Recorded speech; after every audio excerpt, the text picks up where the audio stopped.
Now that we have connected the hardware, we can open eBus Player and see if we can connect to the camera.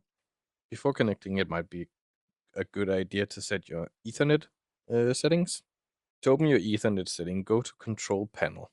Open the Control Panel, Network and Internet, Network and Sharing Center, Adapter Settings.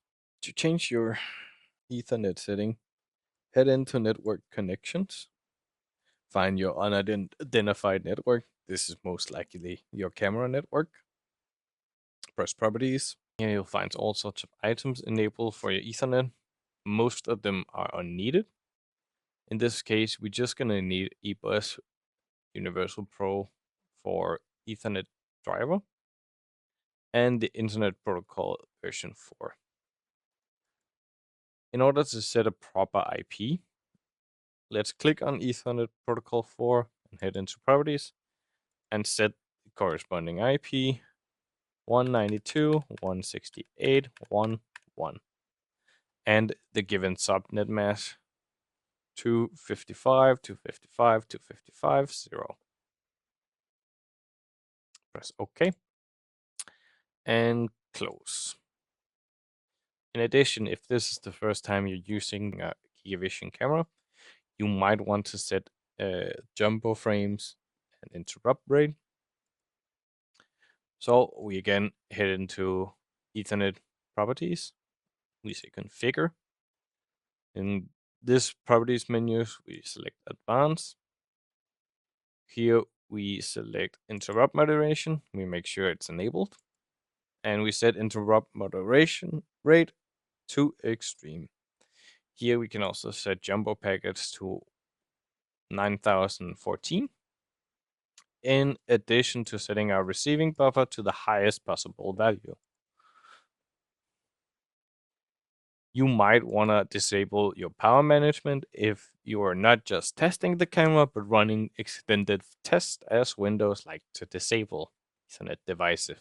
Once you've configured all your properties, press OK. And in a short bit, we should be able to use eBus Player. Now, once you open eBus Player, it will look like this. There will only be a select and connect menu available, besides the toolbar in the top. If we press set and /connect, we now have a list of our interfaces that are available to eBus. In this case, we already see a camera that we can select. If we did not see a camera, we could show unreachable network devices, as it might not be reachable. If the camera pops up here, then it's likely not reachable. Therefore, we need to set a proper IP address. In this case, we already had one, but if we just write a 2 here, we should be within the same subnet and it should be good to go. So we can press OK here, letting the camera get a new IP, and then we can press connect.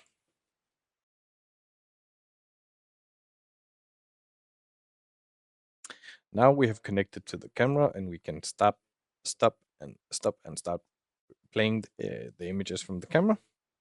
This will just turn on acquisition.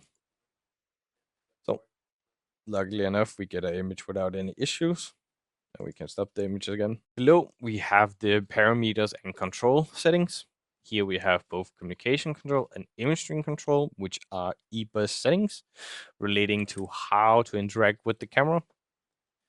In communication control, we can change anything related to commands that we're sending to the camera. Typically, the camera answers a command within 1 second. In case it doesn't, you can change this. In addition, you also have something called a heartbeat interval, which is the time between each heartbeat is sent from the software. You can increase this, although it will take more bandwidth and can be somewhat disruptive. And you can also enable link recovery. In image stream control, you can change everything related to the image stream. This is something like request timeout. If the image doesn't arrive within a certain amount of minutes, then we'll drop the whole packet. So if you're running a line scan camera with low frame rate, or you are just running low frame rate, then you might want to have request timeout increased. In addition, you can also see all your statistics, how many images you got, what's your average acquisition rate, what bandwidth did you use. There's also some eBus parameters, such as did we recover any packages, how many packages did we send, and such. Also error statistics. In device control, we get to change anything related to the camera settings. A few of these that might be important is gain, exposure time, and frame rate. So in order to change them, I recommend changing your visibility to Guru. And then we can change the acquisition rate first. Here I have it set to 10 Hertz. So we can verify this by playing record. And yeah, we get about 10 frames per second.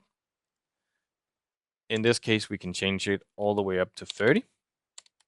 But it might impact our exposure time. So let's just say 5. We can also change the exposure time. Since the image is a little bit dark, we might want it a bit brighter. So let's increase it a bit. So now we are running at a higher exposure time, and you can see we have a good range to do so. So we could even increase it further. Although, since I'm adding some gain, let's add some gain before we change anything further.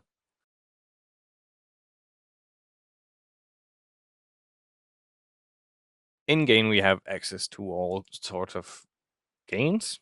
In this case, let's just do analog all, and we'll boost it by 4. So now our image is a little bit too bright to be useful. But this is generally how you work with camera settings, that you open device control, you find the features that you would like to change, and you change them. Once you're happy with your settings, you can save your settings in user set control by selecting a user set and pressing save. Now there are way more features on this camera to cover in this small instance, but one of the nice features with the eBus player is that you can also save images, save GigE images. You can decide to show the display filter. So once we have that histogram enabled, we should be able to see that most of our light is over here. It makes sense since our displays, our camera is very overexposed or overgained. The eBus player is mainly a tool for demonstrating. Once you are happy with your camera settings and your general application work, it's recommended to start switching over to the SDK and building your own software.